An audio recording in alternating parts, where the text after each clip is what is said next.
Bom dia, pessoal! Bom dia, gente. Como vocês estão? Vamos lá, mais um clamor da manhã. Vamos ajeitar aqui nosso Estamos um pouquinho atrasados hoje. Perdão aos pontuais. Tudo certo com vocês? Vamos nos encontrar. Oi, Beca. Bom dia. Oi, pai. Tudo bem? Hoje essa canção fala sobre a adoração ao Senhor. E que bom que você está chegando. Idenir, Mara, Lucas, Carlinha, Eli, sejam bem-vindos. Oi, Fer. Tudo bem, Cris? Hoje estamos na clínica novamente e vamos conversar daqui. Estamos chegando. Está iluminado seu rosto. Como é que vocês estão? Tudo bem? Tá tudo certo aí?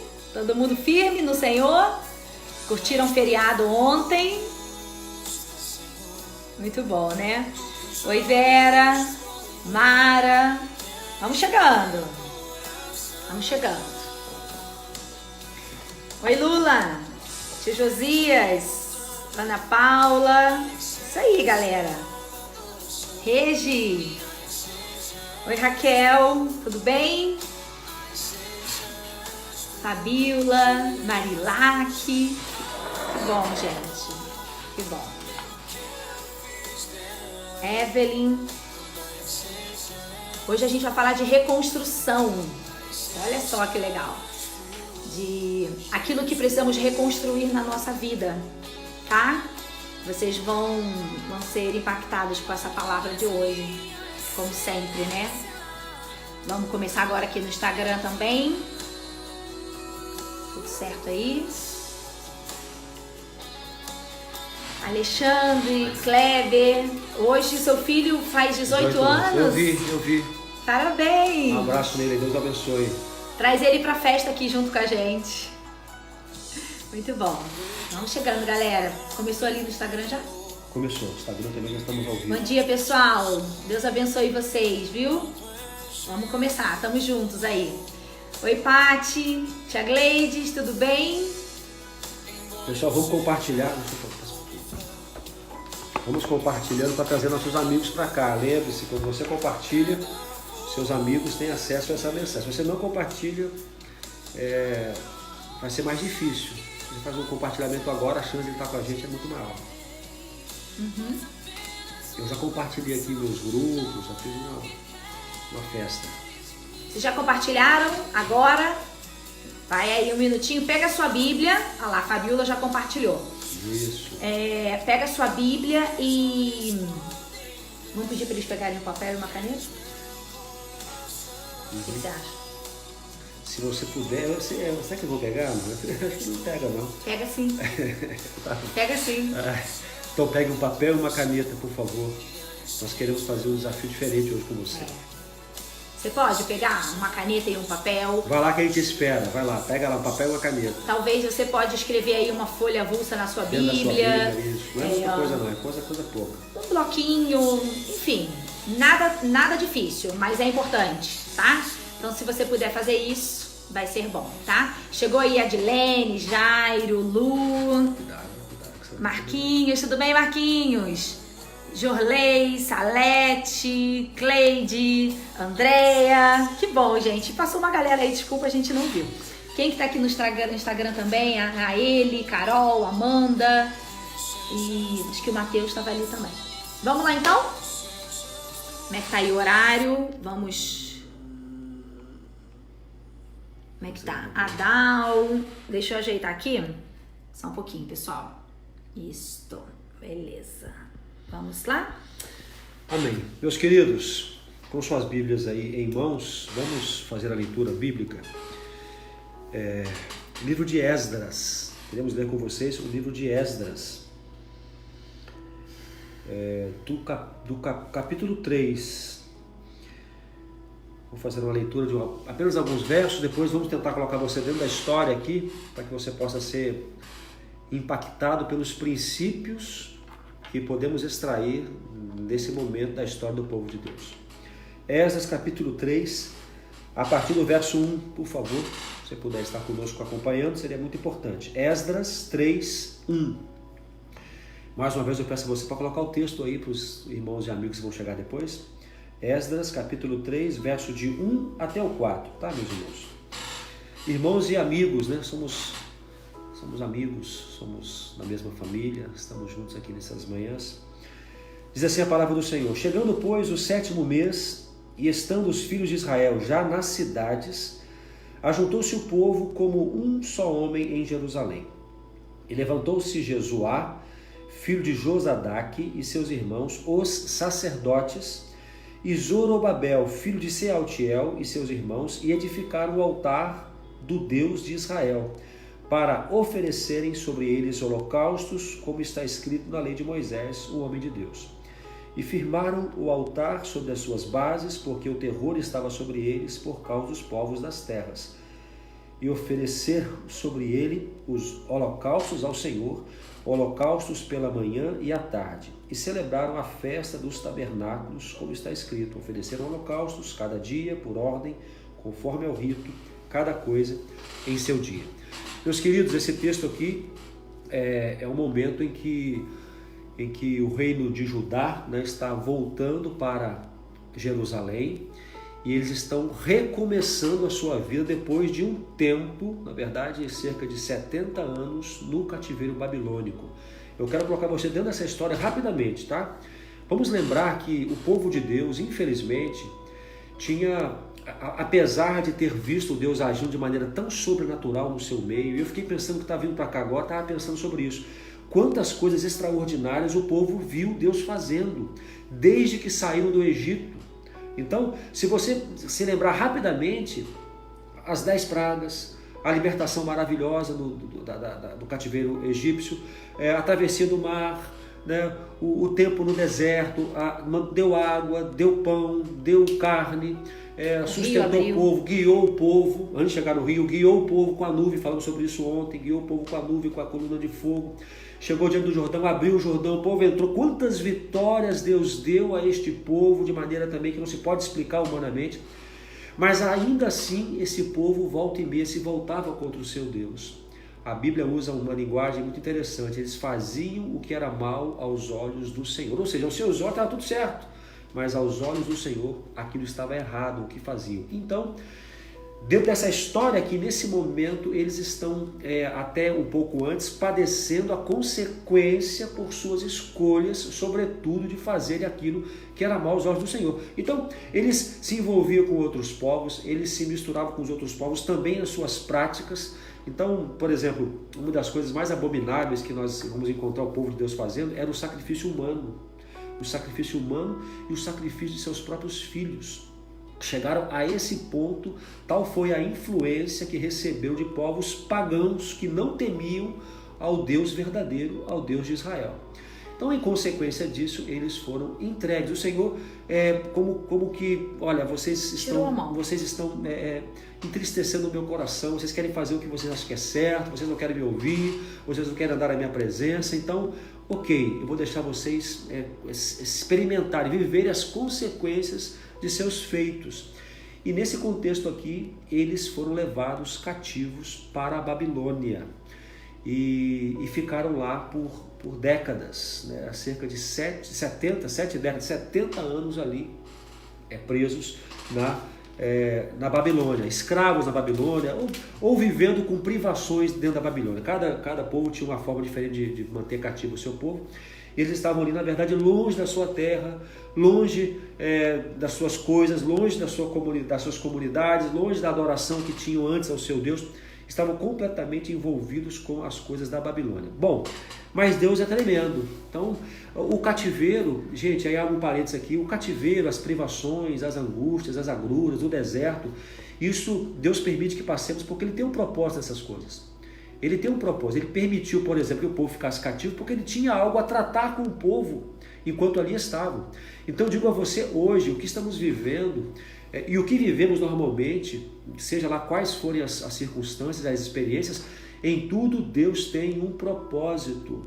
Deus quer trabalhar conosco, quer tratar conosco. Cumpriu-se o tempo em que ele tratou do seu povo ali na Babilônia e chegou a hora dele trazer de volta esse povo. E aí ele fala o quê? Aí no capítulo 1, versículo 1 do livro de Esdras, lemos assim: no primeiro ano de Ciro, rei da Pérsia. A gente vai ver na história que agora a Pérsia subjuga a Babilônia. A Babilônia está debaixo da Pérsia agora. Então, no primeiro ano de Ciro, rei da Pérsia, para que se cumprisse a palavra do Senhor pela boca de Jeremias, despertou o Senhor o espírito de Ciro, rei da Pérsia, o qual fez passar pregão por todo o seu reino, como também por escrito, dizendo: assim diz Ciro, rei da Pérsia: o Senhor, Deus dos céus, me deu todos os reinos da terra e me encarregou de lhe edificar uma casa em Jerusalém que está em Judá. Aí o rei faz uma busca ao povo de Deus que estava ali na Babilônia. Quem há entre vós de todo o seu povo, seja seu Deus com ele e suba a Jerusalém, que está em Judá, e edifique a casa do Senhor, Deus de Israel. Ele é o Deus que está em Jerusalém. Então, o Senhor usa Ciro, rei da Pérsia, desperta o seu espírito para que ele se volte para o povo de Deus e fala: olha só, vocês têm que voltar. Eu quero saber se há entre vocês alguém que vai se despertar para ir até Jerusalém e reconstruir a casa do Senhor que está em ruínas. Então, Deus usa este homem para despertar o povo e trazê-lo de volta até Jerusalém, para que recomece a reconstrução do templo, dos muros, da cidade, de tal forma que aquilo que se perdeu possa ser restaurado. Meus queridos, a nossa palavra de hoje é sobre restauração, reconstrução. Nós acreditamos realmente que esse tempo seja um tempo de despertamento para a reconstrução. E nós queremos chamar a sua atenção que esse povo chega em Jerusalém. A gente vai observar aqui que são cerca de 42 mil, fora os servos, que são mais ou menos 7, 8 mil, e fora cantores que também iam para animar o povo. Então, eles estavam ali em mais de 50 mil pessoas voltando para começar o processo de reconstrução em Jerusalém. E aí o texto que nós lemos nos revela algo extraordinário, que a primeira coisa que eles vão reconstruir é o altar para adoração, o altar para sacrifício. Lembrando que os sacrifícios que o povo de Deus praticava eram sacrifícios de louvor a Deus, de gratidão, eram sacrifícios de aproximação do Senhor, de quebrantamento, de arrependimento e confissão de pecados. Eram sacrifícios que eles faziam com que animais pagassem um preço, na maior parte do tempo, pagassem um preço, fossem mortos, como que representando a própria vida deles no altar do Senhor. Então, quando eles retornam para Jerusalém, para começar o processo de reconstrução, e aí eu abro um parêntese, este é um tempo de reconstrução que estamos vivendo. Não reconstrução física, mas reconstrução espiritual. E quando eles retornam para lá, a primeira coisa que eles fazem, que eles retomam, que eles levantam, que eles erguem, é o altar de adoração ao Senhor. Eu não sei se você já viveu alguma situação em pensar, em olhar para o lado, para a sua vida e perceber que tem muita coisa que está destruída e que você tem que reconstruir. É quase desesperador a gente olhar ao nosso redor e pensar família, vida emocional, vida espiritual, finanças, ministério, e a gente ter a sensação de que a gente tem que reconstruir. Essa foi a sensação desse povo quando ele volta para Jerusalém. Você tem que se lembrar que o que fez eles irem embora foi que eles perderam uma batalha, perderam uma guerra. Então, se eles perderam uma guerra, significa que ficou destruído, a cidade destruída. O templo foi saqueado. Tudo destruído. E agora eles vão para lá. Importante lembrar, frisar isso. Isso aconteceu por consequência de pecado. Isso. Então, imagina quando você chega em casa de uma viagem e você deixou pessoas lá, deixou adolescentes em casa. E quando você entra em casa, que você pisa, o que você encontra? Você encontra uma casa absolutamente desarrumada, bagunçada, e aí você não sabe por onde você começa. A sala tá destruída, tem louça na pia, sujou, a cama tá virada, tem um animal, os bichos entraram, cachorro. Sabe essa sensação? E que você olha e fala, meu Deus, por onde eu vou começar? O povo estava vivendo mais ou menos isso. E aí eles entenderam, gente, que Deus estava com eles. nesse propósito de recomeçar, de reconstruir. Eu queria que você já começasse a olhar para a sua vida agora e começasse a pensar o que na sua vida hoje você precisa reconstruir. Quais são as áreas da sua vida que não estão bem ou que tá meio que, imagina um muro pela metade. Não tá destruído, mas também não está como você gostaria que estivesse. Comece a pensar nisso agora. Esse povo aqui, gente, tinha uma tarefa muito difícil. Eles tinham muitas coisas para consertarem. E até é bom a gente dizer que a palavra de hoje não termina hoje. Isso que a gente vai compartilhar com vocês desse momento aqui, do povo de Deus, a gente vai continuar isso amanhã. Mas hoje, o primeiro momento que você tem que entender e identificar é o que está destruído na sua vida. Talvez você trabalhava para Deus, trabalhava e hoje você não faz mais. Talvez você vai perceber que a sua família precisa de uma reconstrução. E olha, gente, o que a gente mais tem ouvido é que esse tempo de quarentena, esse tempo de medos que as pessoas estão vivendo, é um tempo em que está se identificando o que não está bom. Vocês comigo? Então, tá travando? Alguém tá dizendo que tá travando aqui? Gente, imagem, tem alguma coisa dando errado, avisa a gente, tá bom? Se mais alguém tá vendo travar, fala pra gente, tá? Então, esse é um tempo em que a gente tá se dando conta de que o casamento talvez não esteja tão bom e a gente tem que reconstruir. Tem gente se dando conta de que a vida profissional não estava boa, ou talvez agora por causa da crise a gente vai ter que reconstruir a vida profissional. Tá travando, né? Você quer desligar o Instagram pra ver se melhora? Deixa eu ver. Pode continuar falando. Tá. Tá ruim? Então, só um pouquinho, gente. Ora aí, galera.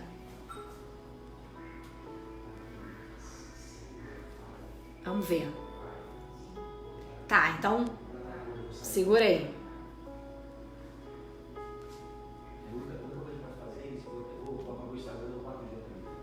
Meu bem, você quer tirar o Instagram?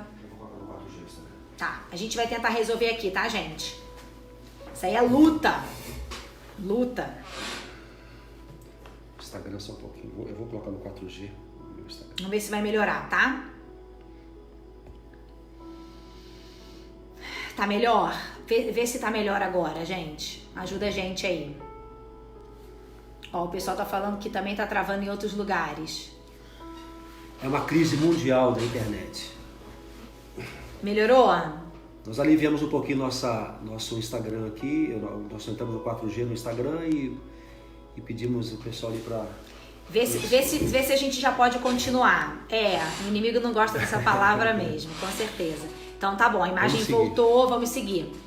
Gente, volta aqui com a gente, volta aqui em nome de Jesus.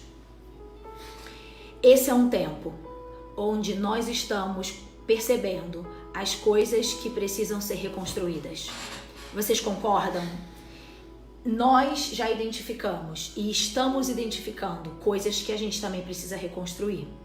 Coisas que parece que estavam bem, a gente estava caminhando e agora a gente se deu conta de que vai ter que dar uma parada e vai ter que arrumar. E isso pode ser na nossa vida espiritual, isso pode ser no casamento, isso pode ser na relação com filhos, isso pode ser no ministério, enfim, na sua vida profissional. Como eu disse, tem pessoas que estão nos dizendo que vão ter que reconstruir a vida profissional. Por quê? Porque foram demitidas. Então é tempo de reconstrução. Mas vamos lá. Agora Casais também que estão com a convivência muito maior agora, descobriram, acho que o que estava bom ficou melhor e o que estava ruim ficou pior. Então, exatamente. Acabou percebendo que alguma coisa tem que ser refeita também em seu matrimônio. Então, olha só, esse povo aqui estava vivendo isso. Esse papel que está na sua mão, que a gente pediu para você pegar, a gente queria que você, em nome de Jesus, tivesse coragem de escrever quais são as coisas que você está sentindo de Deus que você precisa reconstruir na sua vida. E que talvez todo esse caos mundial que a gente viveu e está vivendo, talvez isso está ajudando você a perceber. Você pode escrever? Você tem coragem de identificar quais são as áreas da sua vida hoje que você sente que precisa de um tijolo mais acima, de um material mais sólido, talvez você percebeu que a construção estava meio mal feita, então você tem coragem de escrever? Escreve em nome de Jesus. Foi para isso que nós pedimos aquele papel, aquela caneta. Você sabe que isso dói, né? Fazer isso dói. Diálogo no casamento. Se deu conta nessa quarentena de que o diálogo não tá legal? Sabe o que pode acontecer também? Muitas pessoas podem ter percebido agora, no meio da crise, que não pode recorrer a Deus. Que não sabe como recorrer a Deus. Não sabe como buscar a Deus, porque não existe um altar na sua vida preparado para essa adoração, para essa busca, para essa aproximação com o Senhor. Então talvez hoje você enxergue isso. Poxa, eu não sei como, eu não tenho nada para reconstruir. Eu tenho, na verdade, que construir um altar ao Senhor. Então aquilo que está destruído. Você teve coragem de escrever? Talvez quando a gente terminar você pode continuar fazendo isso, tá? Sabe o que é o lindo, gente? E a parte mais importante da nossa palavra vai vir agora. Quando aquele povo começou a querer reconstruir a cidade, os muros, as suas próprias casas, a vida, né? Deus disse para eles que antes de construir qualquer coisa, eles tinham que reconstruir o altar de adoração. E Deus estava dizendo assim, filho, olha só, entendi, você precisa de uma casa para morar. Tá, entendi. Os muros da cidade representam a segurança. Vai ter que reconstruir também, tá? Tá tudo bem, mas antes de qualquer coisa, vocês não podem construir nada sem voltarem a me buscar. Posso falar uma coisa? Pode. Aqui no versículo 3, se você ler, você vai observar o seguinte. Firmaram o altar sobre as suas bases, porque o terror estava sobre eles, por causa dos povos da terra. Então, parece uma coisa assim estranha, né? Eles estão meio que preocupados com as pessoas, com os povos que estão ao seu redor, que são inimigos e que estão de olho neles. Eu vou perceber depois que há todo um processo para tentar impedi-los de marchar, né? Nessa reconstrução. E ao invés de se armar, levantar muros, se preparar, não, vamos logo, rápido, preparar e refazer, reconstruir o altar de Deus, o altar do Senhor. Então, é o altar reconstruído que traria de volta a segurança que eles precisavam. Porque era a presença de Deus de volta. Para poder fazer o resto do trabalho. Eu já vi casais tentando consertar o casamento com técnicas, com tratamentos, com uma viagem que ajudava, sim, o momento daquele casamento que estava ruim, mas eles não iam para a essência do conserto de um casamento. Sabe qual é a essência do conserto de um casamento? A presença de Deus. Eu já vi pessoas tentando consertar a vida financeira delas, trabalhando um pouco mais, ou mudando ali alguns hábitos, e aí até dava uma melhora, porque você, né, conserta algumas formas de viver as suas finanças, mas por que não dá certo por muito tempo? Porque ninguém conserta finanças sem antes se consertarem com Deus. Eu já vi famílias tentando melhorar o clima, o ambiente em casa, com algumas estratégias, e são boas, tá, gente? Toda estratégia de melhora para qualquer área é válida.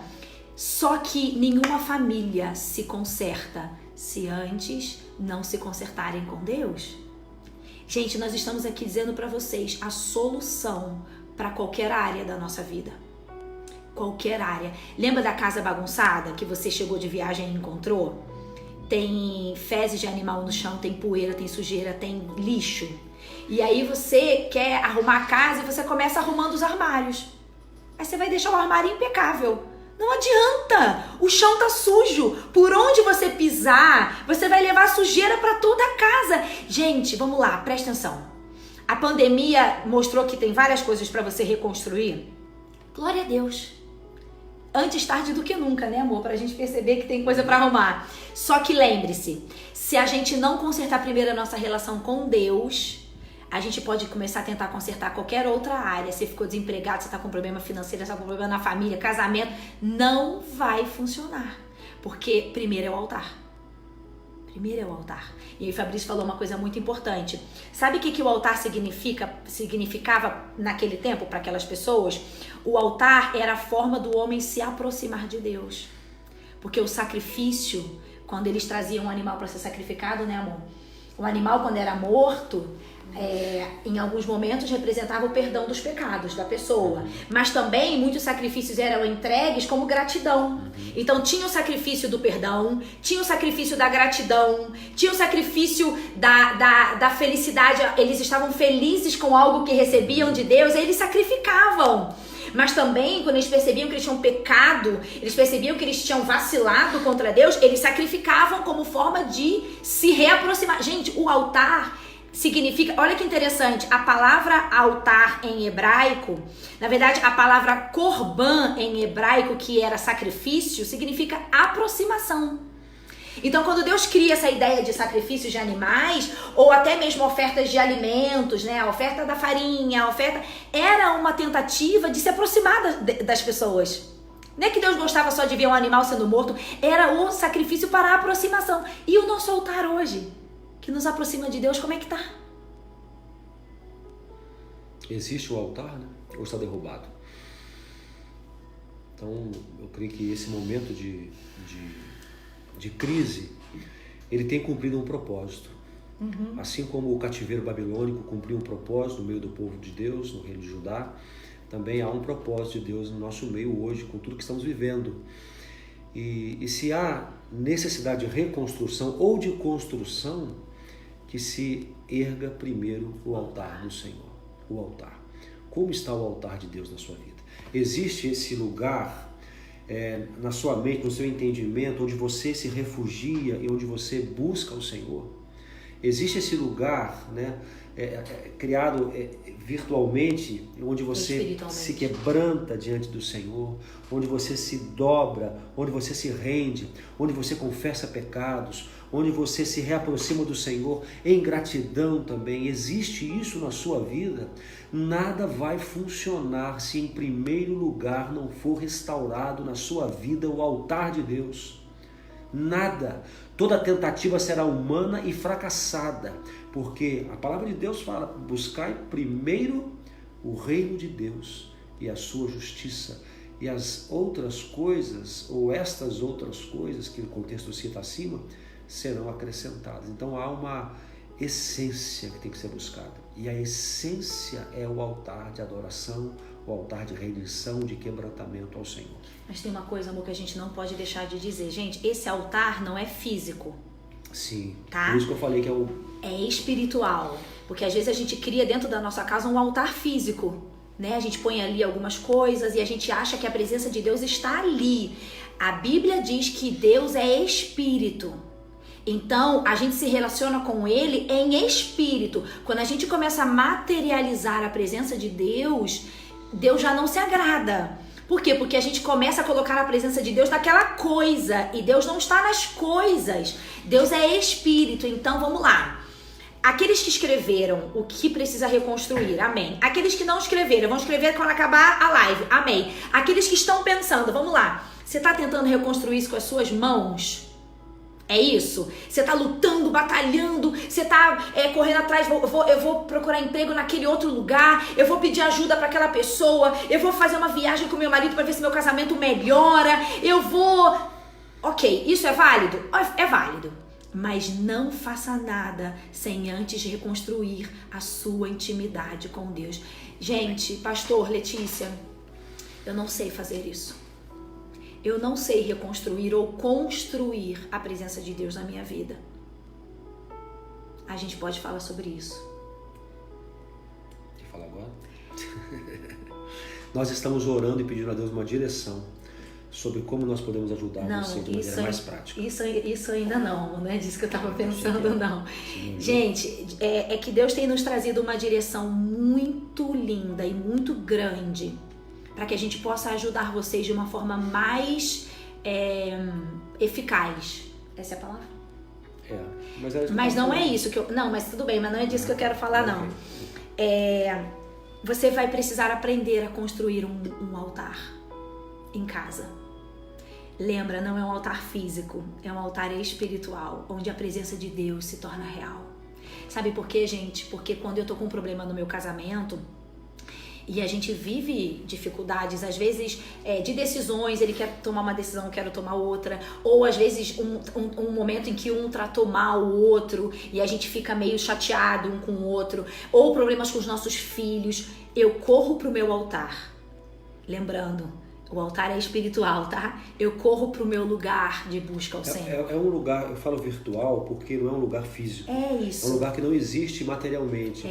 Mas é um lugar onde você se refugia. É uma condição espiritual que você se propõe a estar. Eu quero estar introspecto, eu quero estar recluso diante de Deus, é uma disposição. E Jesus até disse, né? Entra no teu quarto, fecha a tua porta, o teu Pai que te vê em segredo te recompensará. É a ideia de intimidade. Quando fala de quarto, entra no teu quarto, ele está falando de uma intimidade.